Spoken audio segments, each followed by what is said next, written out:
When asked at the World Economic Forum's annual meeting in 2024 why cybersecurity isn't at the top of young people's minds, young changemakers from over 40 different countries responded that cybersecurity is intangible, inaccessible, and inconvenient. I'm your host, Anita John, and welcome to InCyber. I'm joined by Callum and Warren. It's our very first episode. How are you guys feeling? I'm doing good. I'm excited to be here. I'm healthy, alive. I've always wanted to do a podcast. I just never knew what was going to be interesting to talk about. But I'm in cyber. I live, breathe cybersecurity. So I think that's the best thing to talk about. I'm happy to be here. Thank you. Yeah, cybersecurity. It's what we do every day. It's not something that we do just off the cuff, just as a job. It's our life, and we love it. So we want to hopefully share the knowledge, share what we have, and I hope you guys can relate to it. Enjoy, exactly. So intangible, inconvenient, and inaccessible. What do you guys think about that? I mean, we young people in cyber, can you relate? What do you have to say about that? So from our standpoint, I think the three of us are a little bit biased because we are in the industry, we are consultants. But this information that you shared did come from young people. So I think we able to put ourselves in their shoes. I can definitely see why cybersecurity would be intangible, inaccessible, and inconvenient. And I can name a number of reasons, like the concepts you learn in cybersecurity, like files and AVs. It's not something you can touch. Like it's generally software products, so it's intangible. It's not physical. You can't touch it. In terms of inaccessibility, we don't learn cybersecurity in primary school and high school. In South Africa, we don't even focus on IT as like a additional subject. It's an eighth subject, if I recall correctly. So it's something you do if you want to. Exactly. But I think it should actually be part of the curriculum. So it's inaccessible. And in terms of convenience, I actually have a relatable story. So up until matric, I had the same password for everything, same password for all my logins, and only when I started working, mark on the end, kind of password 1, 2, 3. Exactly. Only when I got into cyber, I kind of realized why that's a problem. So I can definitely see the perspective of the young people that participated in the survey. I think, cyber is a complex topic, but I think at the same time, that's why we're to kind of like change the perspective, actually show people that it's not those three words. It's actually accessible, tangible, and very convenient. I think the way it's also like sold to, especially young people, it's sold as like this niche kind of industry where you need like specific skills or a specific mindset, or it's only specific individuals that can be in it. And like you say, people like us are here to be like, you don't actually have to be a special kind of individual. Anyone can get into it with the right attitude. I think the one important part as well is, as someone who wouldn't know a lot about security, you don't really want to do anything about it until something actually happens to you. Exactly. So, until you get hacked, until there's a problem, until your passwords have been compromised, and you realize there's something to be done about it. And I think from school, no one knew about those things. Exactly. But with that being said, now that we've heard, this response came from people over 40 different countries. Yeah. I mean, the three of us here, how would you say your view of cybersecurity has changed now that you are actually in cybersecurity? I'm sure all three of us didn't really know much about cybersecurity growing up. So how has your view then changed before and now that you're in the industry? It's actually really cool as well, because we are from 3 different countries. Yeah. So all those 40, Literally. there's probably 3 of them. But I think that, it's... the before we get into that, the inconvenience of why would you want to set up some like a security hub when there's not much to protect? So you're at school, you don't have much to protect. What are you protecting? Whereas at a bank level, it's like you've got a lot of people's their finances, wills, all of these sort of things you need to protect. There's a reason for hackers to get into that, but from that view of bias of where we came from before heading into cybersecurity to now, it's I've realized that it's a massive thing. It's such an important thing for us to have from the beginning. Because if you have those practices in place, you're going to continue to and have a more secure, not only a lifestyle, businesses you start, things you do, things you see, cookies you're accepting, terms and conditions you're accepting, what you're reading. It's very important. But I definitely do think that my change is my idea of cybersecurity has completely changed for the past 2 years. So it's amazing. I think if I was to be interviewed a couple of years ago, I would have probably said the same thing, like the young people that were interviewed said, because again, I didn't understand it. And like you guys said, I didn't feel like it affected me in any way. I didn't have much to protect. And it's actually funny. Yeah. I think our generation has a lot to protect We because do. our digital footprint is Yeah. so. We just so don't huge. realize it, Exactly. but we do. There's so many. Everything is online. Exactly. So many apps we log into with passwords and like ordering food, ordering groceries. It's convenience, but at the same time, you increasing your risk Yes. because now you like signing up to all these services who you don't know they don't Yes. protect your information in the same way. So Uber got hacked a few years ago, and we all use Uber. Exactly. And it's kind of like. Yeah, what you said, We're they're unaffected. increasing your risk. That's a very good point because it actually ties into how my view has changed. Before, like I said, like majority of young people, I just thought cybersecurity was this niche industry where there's hackers and only specific individuals that can be into it. I never really understood the point of it. I really just thought you're just hacking, Like now I see cybersecurity as a way to reduce risk. And, obviously there's a lot of domains in cybersecurity, but all of them at the end of the day ties into reducing the risk. So with everything that I do now in cybersecurity, it's just with a risk, like a risk approach mindset. But how do we increase awareness among, I'd say like the teenagers, because like they're so digitally, like we're so digitally enabled. Like we grow up with phones, but we don't care about security. But at the same time, we're like really good with devices. So it's kind of like how do we sort of bridge Close the the gap. Exactly. Yeah. Like how do we get these people that love their devices so much to actually care about security, like integrate it into their lifestyle? It's kind of like the same way we did. Like, how do you guys think we should do that? And I think like what we're doing now could be a form of it, just like by encouraging people to get comfortable with cybersecurity, to not treat it like it's this Taboo. Yeah, something that it's like completely unreachable. I mean, the three of us, we're just sitting, talking about cybersecurity, talking about the importance of it, what we think about it. I think a lot of that and just trying to teach cybersecurity in a way that's like relatable instead of it coming across as like, this big, intangible, inaccessible, inconvenient industry, Yeah. So 3 years ago, we did this competition called GovX. It was a hackathon. Me and Anita were in the same team.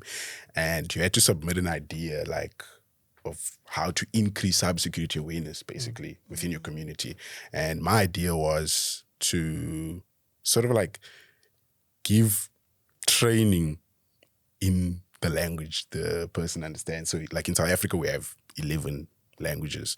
So my idea was like, have cybersecurity training in Xhosa, have it in Zulu, have it in Afrikaans, kind of like get to the demographic. I do think it's I mean, from a standpoint of when I got into cybersecurity, thinking that was me choosing a niche, thinking that was me choosing this is such a specific job. But it wasn't. There was the opportunity to become a penetration test. There's opportunity to do what me and you are both doing now, and GRC kind of work. There's so many ways in which you can go into cybersecurity that people don't know those kind of definitions, and because of the ever evolving world, there are words that have to be created in all of our 11 languages as well for these certain things. I mean, That is true. Yeah. So we're saying, make it relatable. So speak the language of the use scenarios also that demographic, the youth. Yeah. Callum, you mentioned that when you started into cybersecurity, you thought you're going into like a niche industry. Did you always know you wanted to be in cybersecurity? How did you end up in cybersecurity? Yeah, I mean, I did whatever every IT kind of kid did, or per se. Sitting in my room at school and trying to learn how to work the kind of computers and that and all of that kind of stuff. And I had a passion for computers from a young age. And in like grade 10, when I was 16, I started to get into like understanding like Kali Linux and wanting to know what these Udemy courses that I can find and learning how to hack these things. Obviously not at a level that is going to get me in jail, but to a level that is internal, that it is safe per se. And I loved it. I really enjoyed it, but I realized that maybe it wasn't really because I wasn't amazing at it in that specific penetration testing field. I thought cybersecurity actually wasn't for me. At that point, though, it was penetration testing purely. It wasn't specifically cybersecurity. Like for myself in high school, I heard of cybersecurity. The picture of the hacker looked cool, but it looked intimidating. It looked like I would never know how to do what that person's doing. And I did IT. So like you said, IT was an extra subject where I had to go to like a whole different school after school to do it. And even then, at no point was security ever mentioned, But we used to code, and I thought that was also cool, just like working with code, problem solving, building stuff. And then when GovX came into the picture, I remember when we entered, like our knowledge on cybersecurity was very, very minimal. It was non-existent. It was non-existent. I think it's very safe to say it was non-existent, but it was interesting. We had that thing of like, we actually want to learn, to the point where we studied. We actually studied like we're studying for an exam. We stayed up late just learning new topics. And even though it was intimidating, I think the excitement was just always there to want to know more about cybersecurity. Until today, I think it's still there, I mean, the ambition. We all, and I speak for all of us, when we have this ambition to learn and want to learn more, we are all studying, and all computer type degrees, and it's loads and loads of fun. You have a software background. I did a software engineering course for 3 months, just to get that out the way, to see what exactly software engineering was and my passion for code and all that. But it also dives into the aspect of that's what you love, that's what you enjoy, and from that we kind of will create this security kind of element to it, which hopefully one day will make an impact from our own passions, and I hope this is one of them. Definitely. So, I mean, look, guys, I'm 21. You're 22. 22. Yeah. 23. It's crazy. We're young, and here we are speaking about cybersecurity. Like, how did we end up here, Warren? How would you say you ended up here? I actually wanted to bring it back to Callum and say, so you said 16, you looked into ethical hacking and kind of didn't get it, and you told yourself it wasn't for you. At what point did it become for you, or like what changed in terms of knowledge and awareness for you that you were like, actually I can do cybersecurity as a career, or I can give pen testing a chance? Well, I think I realized that it wasn't just pen testing. That's why it was exciting, and I think pen testing is obviously you want to be in that space, and cybersecurity is an up and coming career path at the moment, and that the world, I mean, you saw CrowdStrike's thing that happened a while back, and I think that I kind of enjoyed the elements of what cybersecurity had to offer from the course that I was doing on pen testing, and then I also just needed to commit. I did try in 2021 when I left school I applied for computer science and computer engineering at UCT. I got in, but my marks weren't competitive enough, so I didn't get through to the final stage.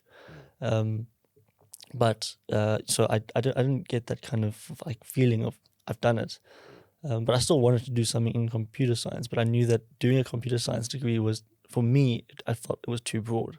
because I wanted something to like specialize in or something to be specific. Because you see doctors these days, they aren't just. I mean, you do get your GPs, but you want to be in that. Like, what makes you special?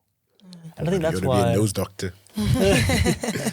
It's actually so interesting. Like one of my lectures, one of my computer science lectures, is now transitioning into cybersecurity, and he's like, I'm helping him out, which is very, very interesting, because he's obviously been teaching computer science for so many years, and he's like over 40 now, so it's like now only he's seeing the value in doing cybersecurity, and the fact that he has to restudy and basically start from scratch is it's crazy to me, because computer science and cybersecurity should sort of like go hand in hand. As a software developer, you do need to take security into considerations, and the fact that it's not being taught is again another reason why young people feel like it's this exactly, it's inaccessible, but it definitely should be incorporated, because it works hand in hand. Any technology related studies should at least have security. And just because we're in cybersecurity doesn't mean that we don't have that advantage of going back to something like software. I mean, we've definitely been exploring the opportunity of secure code, all three of us. And I know that's something that is a big field out there. And I think we're all on that journey to hopefully get there one day. And I know for me personally, I want to get there one day. Looking at the whole secure life cycle of source code and information, I mean, it's just like, it's awesome. But I think that, it doesn't mean because you go into cybersecurity, that's it, Yeah. I actually think that software developers kind of relate to the young people in this case about like cybersecurity being inconvenient. Right? Because like devs, I mean, we wouldn't have vulnerabilities and hacking wouldn't be such a big thing if devs knew about it, exactly. Like from the beginning, if they knew how to Exactly. securely code their web apps. Yeah. If like they grew up foundationally, if they considered security, Yeah. we wouldn't have as much cybersecurity wouldn't be. That's actually a very exploding, good point, because you exploiting vulnerabilities in websites that they made. So that they it's made, like exactly. we're like, yeah. If they thought about before, there would be no vulnerability. Exactly. So I think that it's like a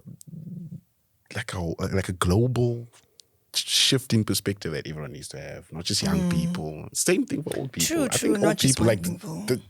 This applies to old people as well. Yeah. Exactly. I think it's very difficult making that connection as well. Like, we are young. How do we make sure that old people realize that? So, and I make the general comment of old people, but it's people who are more experienced. They have a lot to bring to the table. But at the same time, we are trying to help. We're trying to put forward. I do think that a lot of devs, I mean, like project management as well. Like, a lot of devs hate project management because it's this way of like, you have to do it a certain way. And in the same way, software developers or devs in general will, want to follow their own way rather than the way of the company or the way of easy. Yeah, exactly. The Yeah. easy way out. Which leads to vulnerabilities. Yeah. But to bring it to my Tell us about your journey. into cybersecurity. So it started 3 years ago. I never really knew about cyber. I watched Mr. Robot in grade 11. I remember you made me watch that. Yeah. I had no idea what he was doing. And I didn't actually, like, when Elliot would be doing his hacking and he actually kind of explains some of the attacks that he's doing, I didn't actually like read too much into it or understand what he was saying. I just liked the storyline. But I would say that was like my first proper Break into cyber. awareness of hacking, security. Oh, that game I was talking about was Watch Dogs. Yeah. So I think, but I've always liked computers. Yeah. I've always been like the IT kid. Like, I've always messed around with computers. I've always understood how to use computers. So it was kind of like things fell in place by the time I got exposed to cybersecurity. So in 2020, that was my trick year. Didn't do so well with my marks. Like, my physics was bad. My maths was kind of bad. So I didn't really get into the universities that I applied. And I wanted to do computer science. I wanted to be a developer. That's what I want. That's what I knew from grade 7, I think we'll attach like the picture to the screen or Career whatever. day. But yeah, like career day, I said I'm going to be a software engineer, and In grade 7. I was in grade 7. I So, wanted to be a journalist. but by the time I got to matric, I still wanted to be a developer. I was pursuing it. I was actively looking at Python, using Ubuntu as like my main operating system to kind of get used to the terminal and The things cool like kid, that. you were like the cool kid in amongst the IT Techies, guys. yeah, exactly. I was trying to be like that. And then so my marks were bad. I didn't get into the top universities that I wanted to get into. So I was kind of bummed out about that. I then applied for a boot camp, like a software development boot camp. I went through the first 2 rounds, third round, we had an interview. I didn't really make the cut. So I was kind of like stuck after matric. And this is early 2021. So one random day, I think this was in March. Around March, I was looking at UWC's website. Yeah. And then there was an ad for a hackathon. And I didn't know what the hackathon was. Actually, when I read that, I was like, are we hacking into machines? Like I what's remember when going you on? came with it, I was just like, what? I was just when I was like, hackathon, I probably can't do that. But the more I read into it, I realized, oh, okay. And you saw 100,000 Rand as first prize. Yeah, and you were like, those- it's a lot of that's a lot of money. money, yeah. That's what got There me was to a actually driving search, factor, yeah. what is a hackathon. So when I actually did my research, saw what the scope of the competition was, I realized, oh, you're not actually hacking anything. It's nothing technical. False name.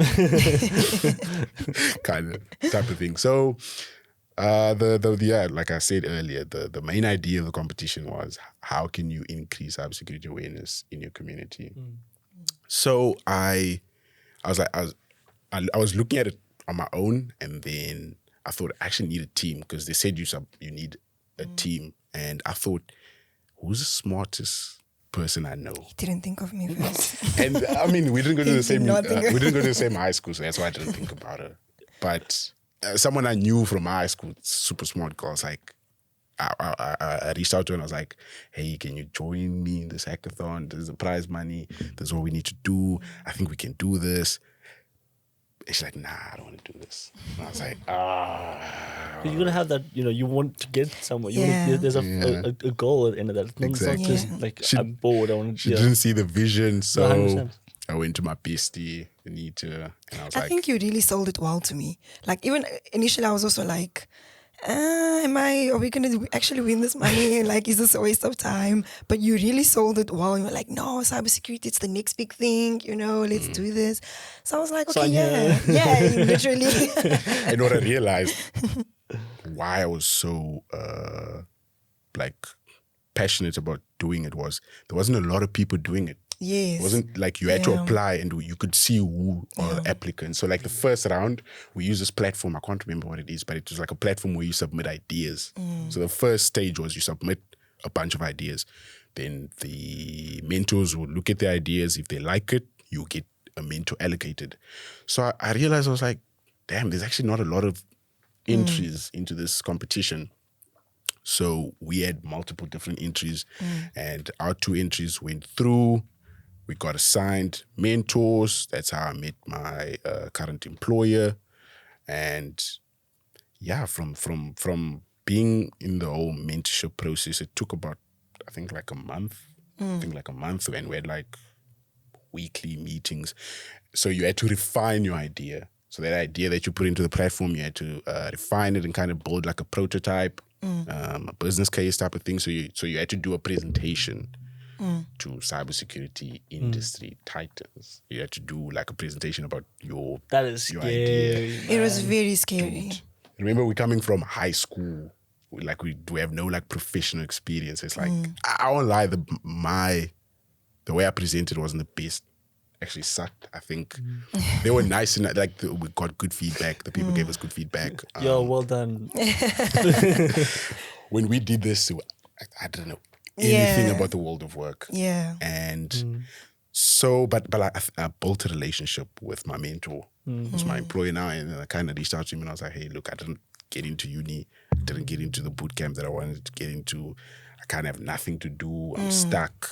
I'm going to rewrite matric. So if there's anything I can help you with for free. I don't mind. Volunteer, just learn. And he was like, yeah, we'll chat later after the competition.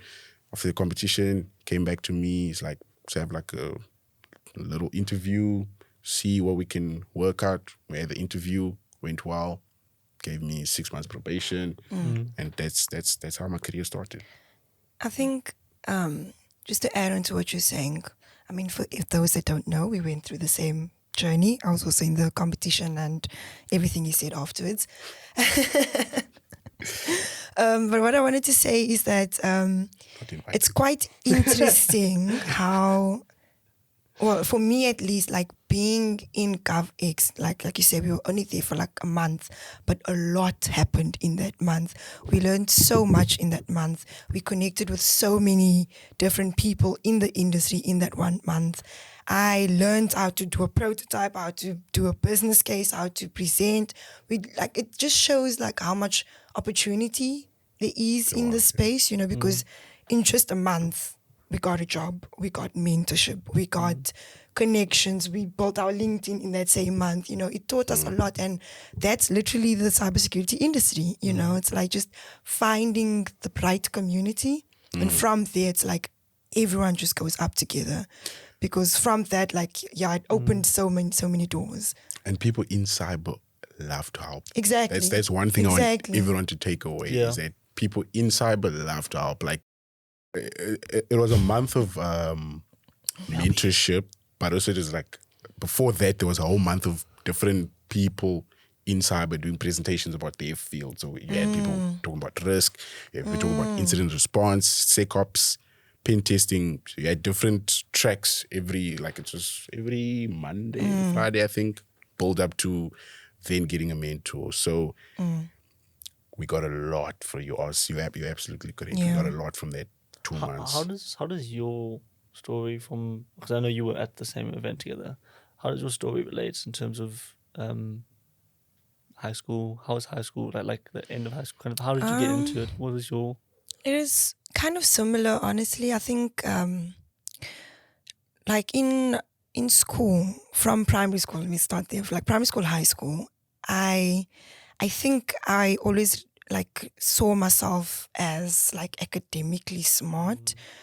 But in high school, I got to that point where I became too arrogant. And I was like, yeah, you know what? I'm always in top 10. I'm smart. I don't really need to study, you know. I don't really need to put in as much effort. He didn't think that you were smart enough, though. He didn't think I was smart enough. Even though I used to always be Didn't go in to the high same school. school. Sure. She wasn't the smartest person I knew.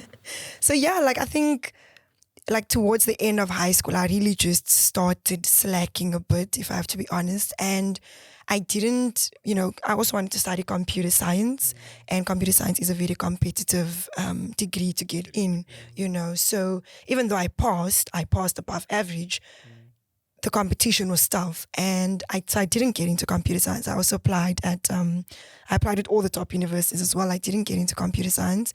And similar to Warren, I think I was also like, okay, what now? Because all my life I was used to like things, especially in terms of academics, I was used to things like working out for me. Yeah, and this is the first time where I'm like, oh, okay, it's not working out. It's not the way I planned. So I also planned on becoming a software developer. I think that came from my brother. He's working as a software engineer. And I didn't get in, and I was just also confused. I also then just decided, you know what, I'm just going to rewrite. I actually remember, Warren, we said we were going to take a gap year. So I also did the boot camp. I didn't get in. I was so mad that I didn't get in. I emailed the lady. I was like, I can code. Why am I not in? You know, I was like, why did I not get accepted? So things just didn't go my way. And then I was like, okay, you know what? We're just going to take a gap year and then try again next year. Remember, we even tried to work at a call center. That didn't work out. We were just like, no, this is not for us. And then I think when I went back to high school to fill in my forms to rewrite, my principal was actually like, yeah, no, Anita, you should be in varsity. And I was like, well, I didn't get in, you know. And then he was like, okay, he's going to just like call some people, and he called some people at the university, and then I got accepted for BCom General, so for Black Business, which was something obviously completely different. But I just took it because I wanted to be in university. I always wanted to get my degree. So I accepted the offer. And in that same year, 2021, that's the year we then bumped into GovX. So while I was doing GovX, that's when I was studying at UWC as well. And yeah, we then entered the competition. I had a mentor. Well, we had more or less the same mentors because we were a team, but we had different ideas. So we were working on our different ideas separately, but he would meet up with my mentor. I would meet him with his mentor. And then... Who was your mentor? My mentor was Anna Collard. Shout out Anna Collard. I will forever be like appreciative towards that lady. She's taught me a lot. So and Bevan was his mentor at the time. Yeah. So then we learned a lot from both of them. The goat, yeah. Then Anna helped me a lot with my idea. She really, really loved it. My idea was along, what was it again? Helping on online GBV awareness. My idea was basically like a text recognition engine.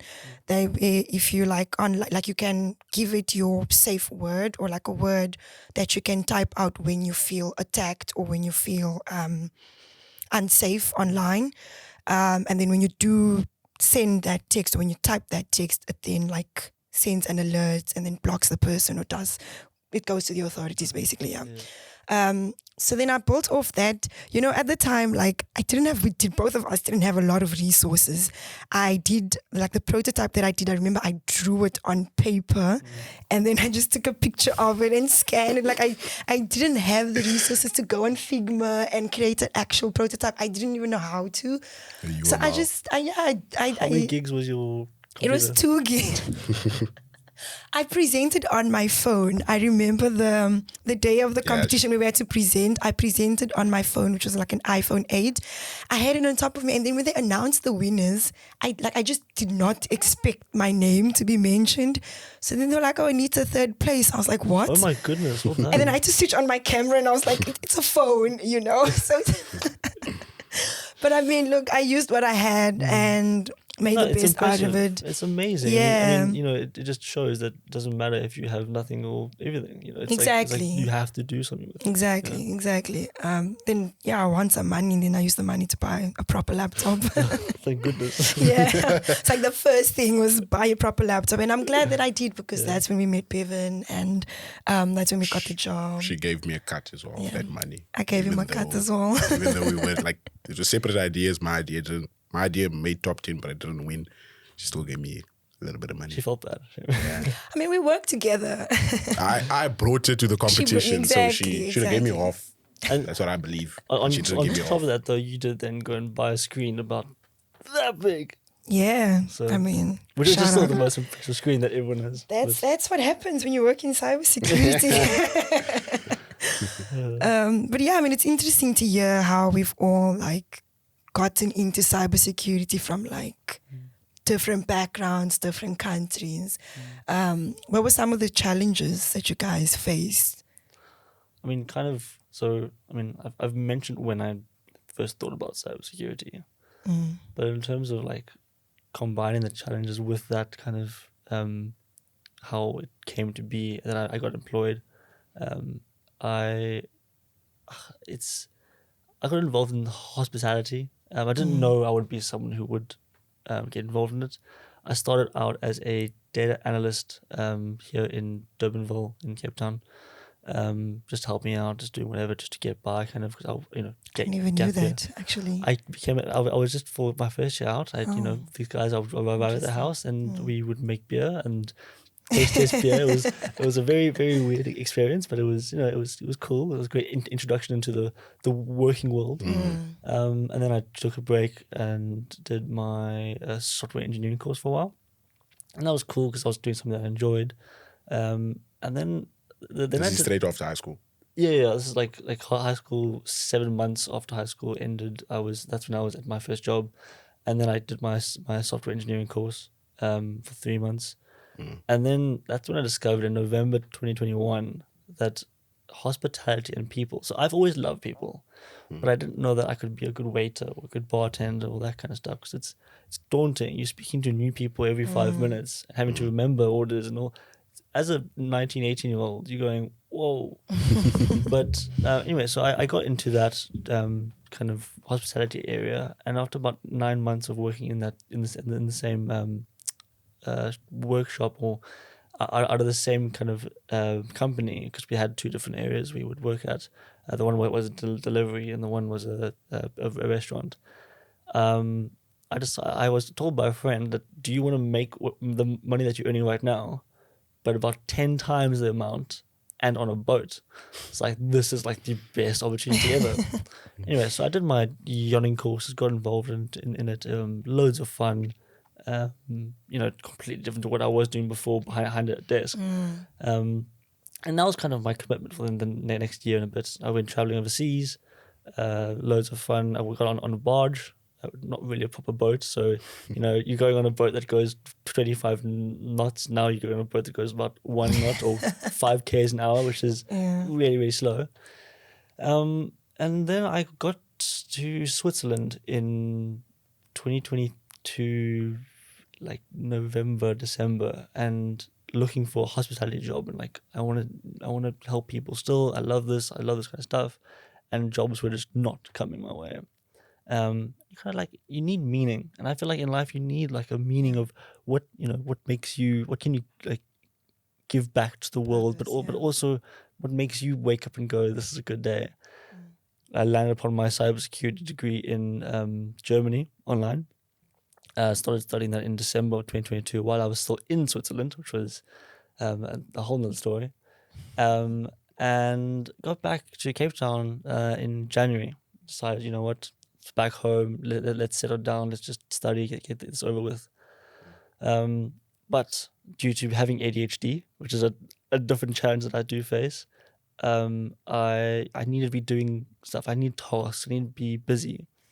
And I started looking for a job, but not in a side kind of job, not as a waiter, not as a all of those kind of like hospitality based jobs.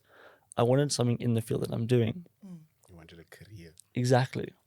So cybersecurity, I searched up the top few people in the area.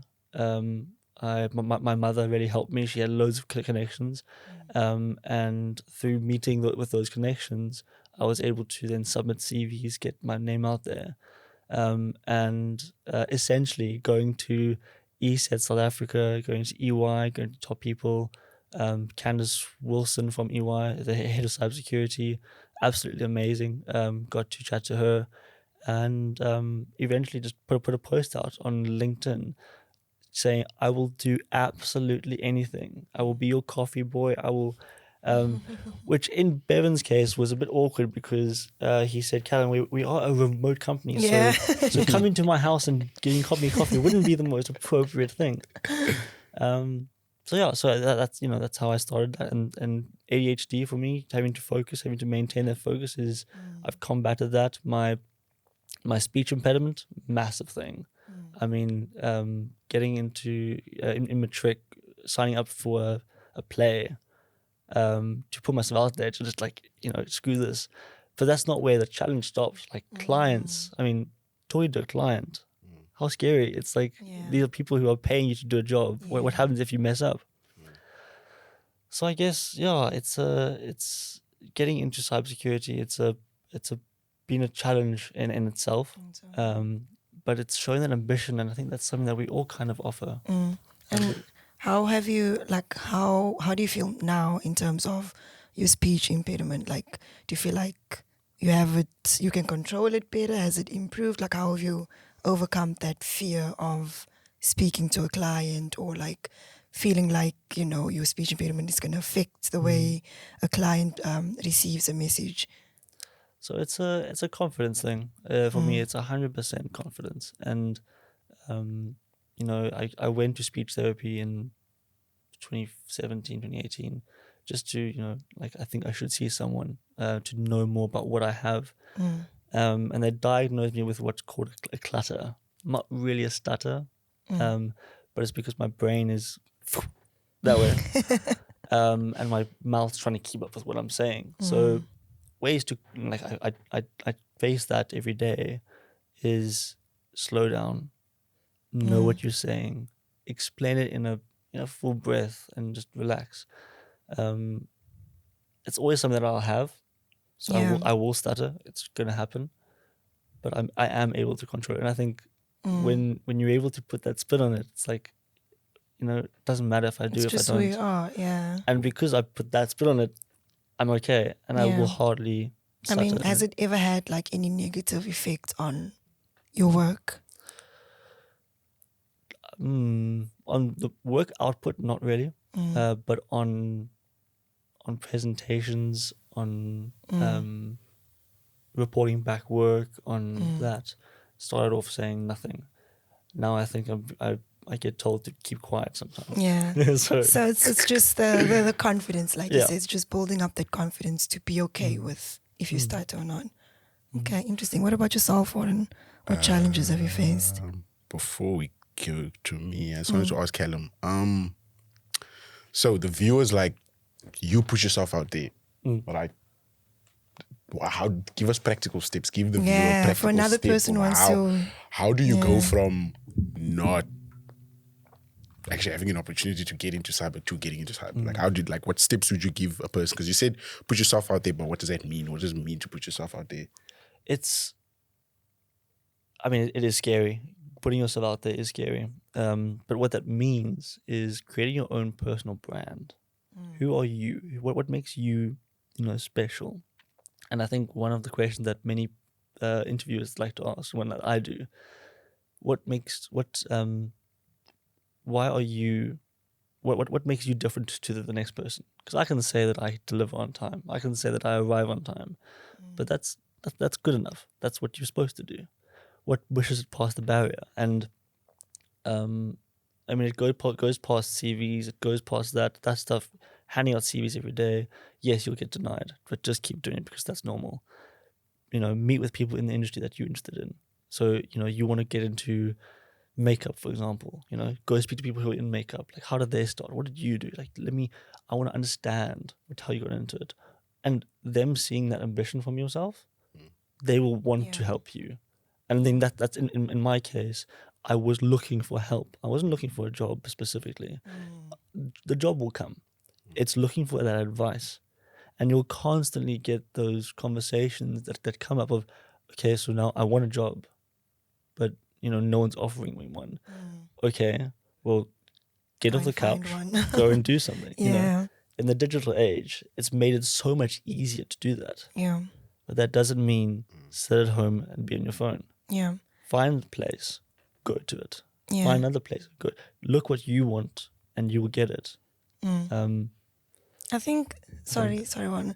Like what you're saying in terms of also like the CV thing, it's just a thought that came to me while you're speaking. Like as a young person, especially if you're coming straight from high school or straight from varsity. Your CV sucks. Yeah, it's like, we should actually stop encouraging young people to focus on their CV because like, what are you going to put on there? Like, attentive to detail. Attentive to detail. I'm organized. Like, those are all good things. But like you said, stuff you should already have. Exactly. It's not like something to brag about. So instead of focusing on how pretty your CV template looks like rather show, your drive, your ambition. Rather show, hey, look, this is the causes that I've been doing, or on your CV, put links if we could, rather say that on your CV instead of like the soft skills, if I could say. Yeah, it's the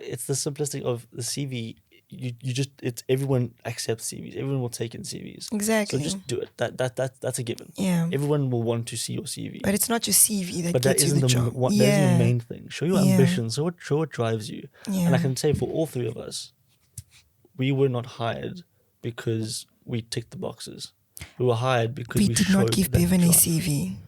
Yeah, I didn't give him a CV. We didn't give him a CV. I'm like... But we built a report over the month. Yeah. And I remember when we had this conversation with him, similar to you where you were like, you can do anything just to learn. We also approached it from like, how can you help us? Like what can we do? What videos should we watch? What topics should we learn? Can we work for you for free to learn? Exactly. So it's not just about like getting into cybersecurity, getting paid, making a beautiful CV because that's what they said in life orientation. Like life doesn't actually work that way, unfortunately. You have to show that you want something, I mean, the most important thing there is, and I'm very grateful for the backing that I had growing up, but what going overseas taught me is that you can't expect to be at the top. You can't expect to start from a management position. You can't expect to be in that kind of place. You got to learn. You got to put in the hard work. You got to take the time. And I think that we all were at a level of like we want to learn. We want to show you we can learn. Yeah. And that is a lot more attractive to employers than a CV. 100%. I would say so. Like to roughly sum up what you guys are saying, open a LinkedIn. 100%. On your LinkedIn, say what you're studying, what you're doing. Reach out to people in the industry. People love to answer messages. I know I love answering messages. So Same here. just if you see someone doing what you aspire to do, send them a message. Find out how they got there. I'm sure they'll be more than willing to help. Another thing that we didn't know before we joined was conferences. So I feel like in today's age, if you are a teenager, let's say 18, 19, fresh into uni, and you go to like a B-sides, local security conference, ticket is, I don't know, 150, like a general ticket. I don't know, like something like that. You go there, you're going to see a lot of interesting talks. You're going to get well acquainted with the industry, what it entails. There will be people. It's very, is daunting the right word? To talk to people you don't know? Like walk up to someone and be like, die. Like it's super scary. But, and I wish someone told me this before. Like I wish someone just said, you know what, just do it. Just walk up to the guy and be like, hi. And just say hi. I'm this person. I'm not in the industry. I want to be in the industry. What kind of knowledge can you share to help me get into it? Yeah, because like you're getting a real life application of what cybersecurity is actually about, You're speaking to the people that's actually doing this on a day-to-day. So definitely that helps any young person, helps you understand what you're getting into first. Now going to my challenges, that I would say my biggest challenge was being put in an uncomfortable situation. For an example, like an audit. Like early on in my career, I didn't know the standard. I didn't I never knew it because, internship, 6 months, learn the ropes. So like, what's a standard? What is that? So what is that? I have an experience where I was thrown into an audit. I didn't know what I was doing. I didn't know what to say. I kind of froze up, but I went with the flow. The person I was doing the audit with was super cool. So she knew like how to answer the questions I was asking. So it wasn't like a disaster. Like the meeting didn't stop and we didn't like the meeting went on. It went well. It's just that I felt afterwards I was like, I don't ever want to feel like that. Yeah. I don't ever want to feel like I don't know what I'm doing. And being a consultant, we get put in so many different cybersecurity scenarios or like types of work. Like it's a lot of different things. So and it's what makes you grow. It's those uncomfortable positions that actually makes you grow. And we love the deep end. So that's where we should be thrown. Yeah. So like I'd say like imposter syndrome. A lot of times I felt like, damn, but should I be? Do I have the knowledge to actually be operating in this space? Like I'm hearing you guys talk about the challenges. Let's say there's a viewer at home, an 18-year-old.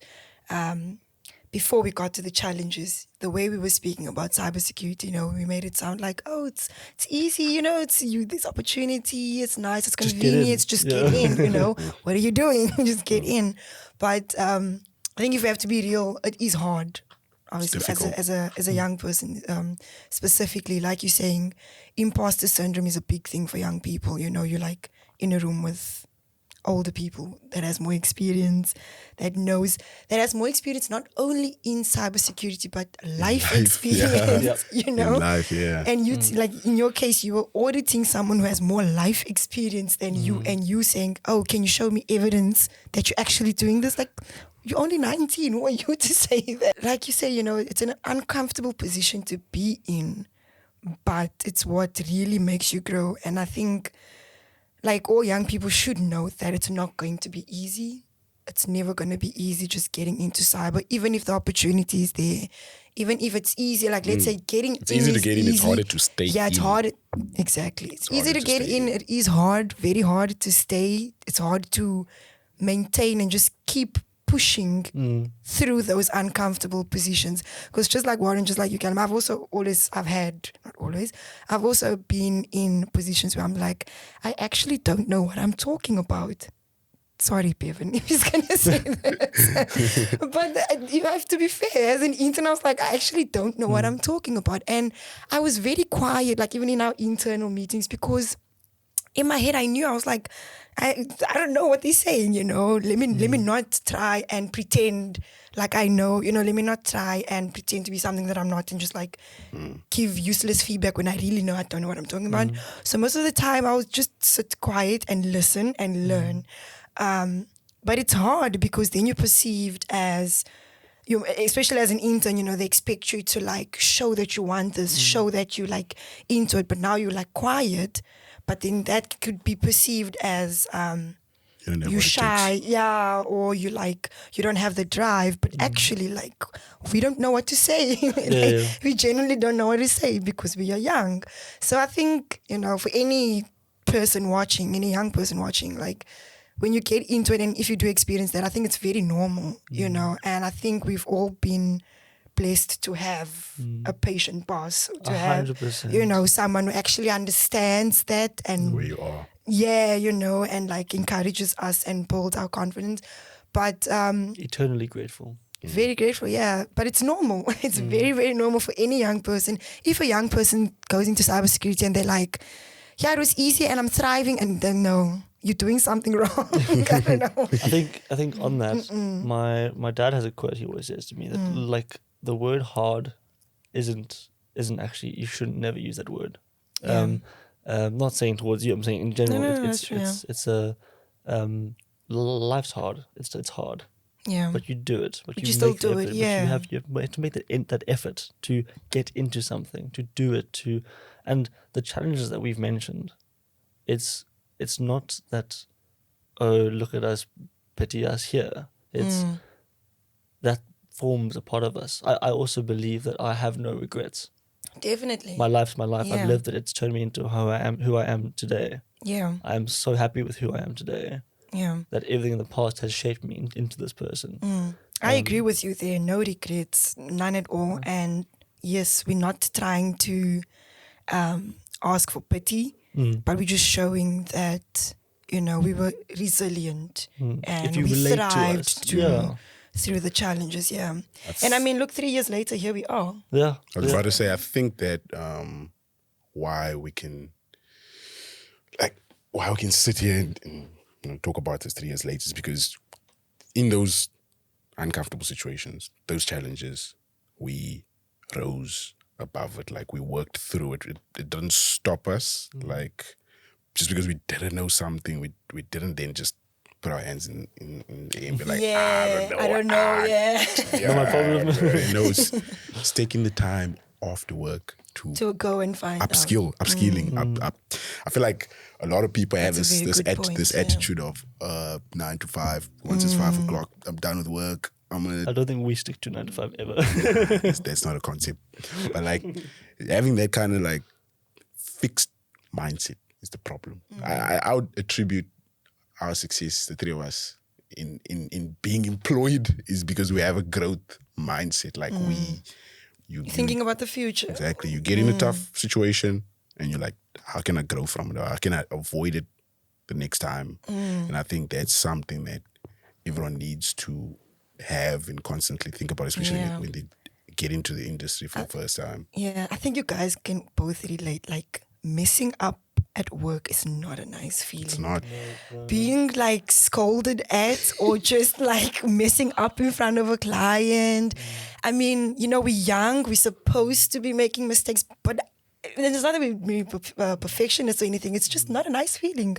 And personally, I would not want to do the same mistake again. Yeah. You know, once I mess up, it's just like, nope, never again. Never again. Yeah. You I would can't say learn. that's my secret just to succeed. To success, yeah, you know, you mess up and then you do better. You do And you better. learn from And those you learn mistakes. from and you it, realize, yeah. actually, wait, if I've made the mistake twice, let me start again. At that point, is it a Then mistake? what's You start, going on? Yeah, you know, need then to you dig start deeper, to, look at the root cause of what's Exactly. actually like. Are you missing foundational knowledge in cyber concepts? Exactly. You know, like I feel like the CIA triad is something people like will get into cyber and forget that there's 100%. cyber is based on It's the always CIA popping up, but triad. you don't Yeah, really exactly. take it into consideration. That's Exactly. true, yeah. So you look deeper and actually analyze, assess your skills, do a gap assessment into your skill set all, and your knowledge and what the industry actually wants you to know. Like what level should you actually know? And I think the challenges that we are able to overcome, it's more to go like, you know, if someone's ever been struggling with a similar problem or has a speech problem or is feeling like they don't belong in a certain space because they don't know everything, that's fine. People with degrees who don't even relate to cyber get into cyber and they're able to, you know, make a living from it.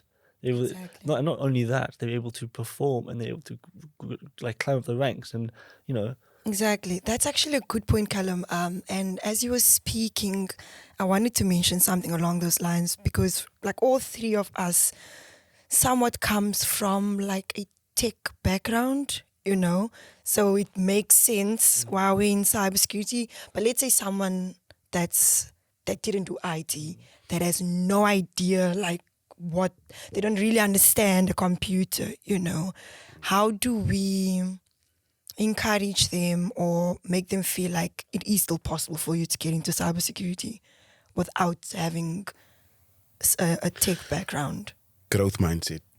If you're going to come into the industry and be like, oh, no, I'm not a technical guy, I don't understand this technical stuff, how are you going to learn? Yeah. You already like telling yourself, I don't want to True. learn. It's like saying, I don't want to. Yeah, and that's the beauty I'm of this person. cybersecurity. It caters to everyone, exactly. you know? And the mental blocks you put in your mind. Yeah. So like, oh, I can't Yeah. just no. Fixed How can you fixed fix in your it? set Find a ways of solution. thinking. Yeah. That's the problem. If you have a growth mindset, you're going to come into it and you're going to be like, okay, I've never done anything technical in my life, but I'm willing to learn. Let's go. Yeah. Where do I start? Where do I 'Cause there's start? always, Exactly. like, that's the thing about cybersecurity. Like, it's super abstract and complex, but it has a starting point. It has there's a foundation. There's foundational courses you can do.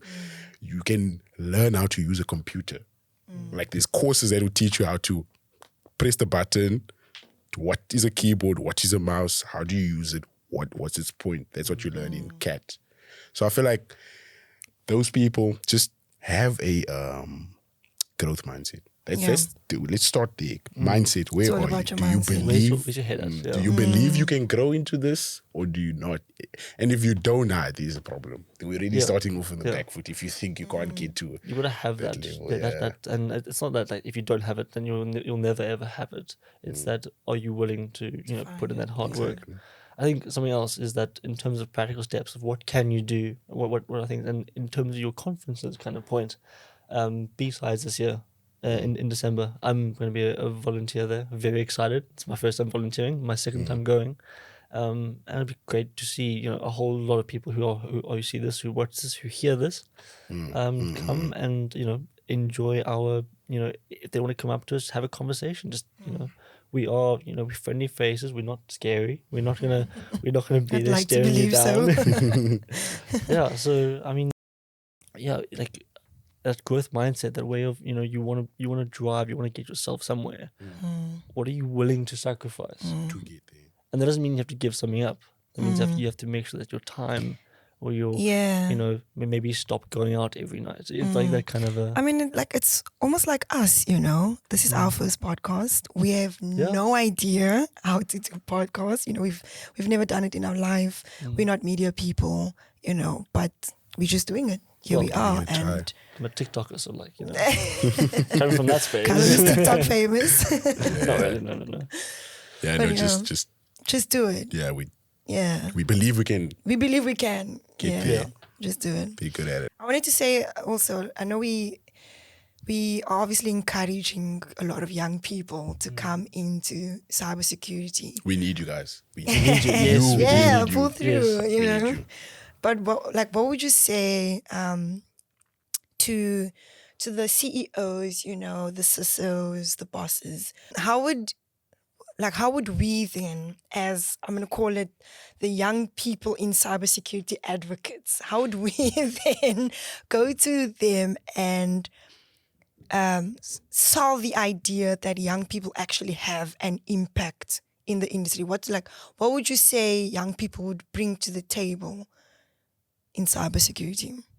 What impact do they have? So Why do we need them? just like climate change, and I'm not an expert on this. Sorry, it could be so, oh God. Just like climate. What? Yeah, I'm not an expert on it, so I don't even know how to properly describe it. I'm just gonna use climate change, like whatever.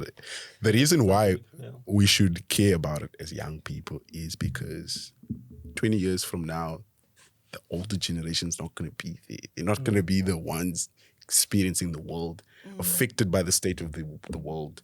So I think cybersecurity is just like that. Like, we need to be the advocates for a more safer digital world, because that's the world we're going to live in. So we need to, like, the young people, That is we true. need to like rally up, like, Yeah. you know, actually, I would say like a first step is petition that we get cybersecurity as a subject, as as a a subject, module, yeah. as a subject in high school, like grade 10 upwards. There's so many aspects to cybersecurity. It's like GRC, red team. It's like, find the easiest out of that. Start teaching it to young people. Get like the way we know business, accounting, maths, we should know cybersecurity 100%. exactly like that. And remember when you said that, you know, young people, we have more, I think it was you that said that, Callum, we have more digital footprint. It only makes sense that we should know about it, you know, compared to older people. Not saying that it's useless for older people to know about it, but we are the ones running the internet lately. So we would have a much bigger impact because we actually understand what's the latest thing online, you know, what's trending, etc., etc. And in that sense, like, imagine if all young people knew about cybersecurity today, like people on TikTok knew about cybersecurity and it was like a thing. Would, like, the amount of hackers that there would be like so minimal, you know, because we are taking over the internet space. So if we are then spreading that message, you know, they would actually raise awareness faster. They would, we would have better security, I think, if young people came together and collectively. Yeah, it's difficult. I mean, the aim is not to, like, let's overpower the old generation and let's take over the world. It's more of a, we are trying, we want to, sorry, fair enough.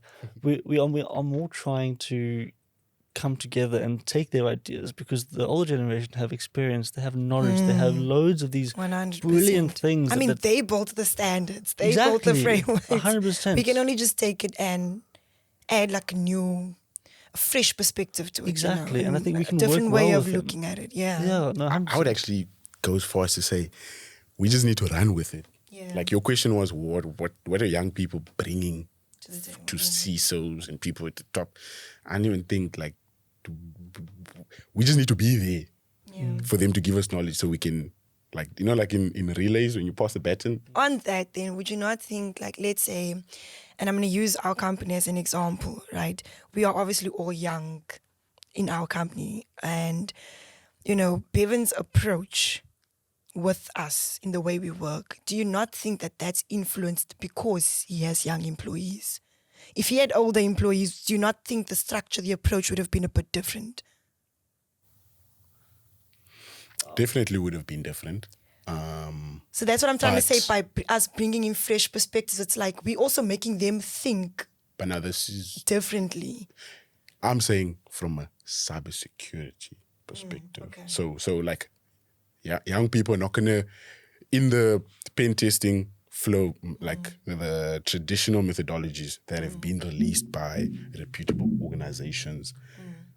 A young person's not gonna come into any one of those organizations and be like, let's add this extra step in the You methodology. never know. It could be a very No, yeah. exceptional young person. But there hasn't been anyone in the last 10, 15, 20 years. Yeah. So that's what I mean by, in that sense, we're not really contributing. We are learning and then applying. That's what I was saying. It's like passing on the baton. Like we need to run with it. true. We, the next Yeah. CISOs, execs, Yeah. we need to learn from them, not necessarily tell them a better way of doing things. Yeah. No, I definitely don't think that's what we're trying to do. We're not trying to overtake them or anything. I 100% agree with you that we're learning. I guess it's just when we get to that position, the way we then teach it to other people. So that's what I was saying. Like Yeah. it's the uniqueness. Yeah. You as a person, you Yeah. like the way you do an audit. That's Anita. Yeah. That's not young person. It's Anita. Yeah. You don't audit cool because you're young. You audit cool because you're Anita. And Yeah, Anita that's has true. a, like life experience that even I can't like fully like not grasp. But like we're different people. We bring different things to the table, and I think that's what's so cool about like InfoSec as a company. Like we all have different backgrounds, backgrounds, like yeah. different perspectives. So to your point about would the structure change if the company had a lot more older people? I definitely agree, but then that's not Yeah, it's not us additions to cybersecurity. Yeah, I agree with that. Yeah. That's just So it's a bit like culture. you've just like fallen off the edge of the cliff or the question. So it's coming back now, coming back to reality. No, I agree. I think it's a very like debatable topic. You know, like what do young people bring to cybersecurity? Because I mean, again, we are here encouraging other young people to join. What if someone was to put us on the spot and be like, "But why? Why do you Why want must to you join?" join? Yeah, No, that's what I was saying. Like climate change. Like if we all pollute, the world's not going to be a nice place to live. yeah. So If- no one if- makes It's the just- everyone else If aware. no one makes Yeah. the digital space safe, we all Just going us to be doing our part. all going to lose our money. Yeah, we're gonna be Banks are going to be hacked every Yeah. day. You know, like companies are not going to care about our data. They just like there will be no accountability. Imagine like a bunch of CISOs that don't care about cybersecurity or that don't care about security inherently. It's like, yeah. I are mean, we- would they be called a are we gonna be CISO at safe? that point? Yeah. Are we going to be safe? Type Yeah. of thing. So Yeah, very interesting topics. I think that brings us to the end of our very first episode of InCyber. And with all of that being said, we really do hope that you found this episode to be valuable and insightful. And we aim to providing you with the same value and insight, you know, based off our experience in the industry as young people. So stay tuned and learn more. and comment and let us know if you need Yes, any Yes, feedback please, is critical. feedback. questions. questions, things you want to know. We are learn. not pros at this, so we would love your feedback. What would you like to hear? What would you Exactly. like for us to improve? What would you like to know? Any questions you want us to answer? Just let us know. Thank you guys. And we'll see you soon.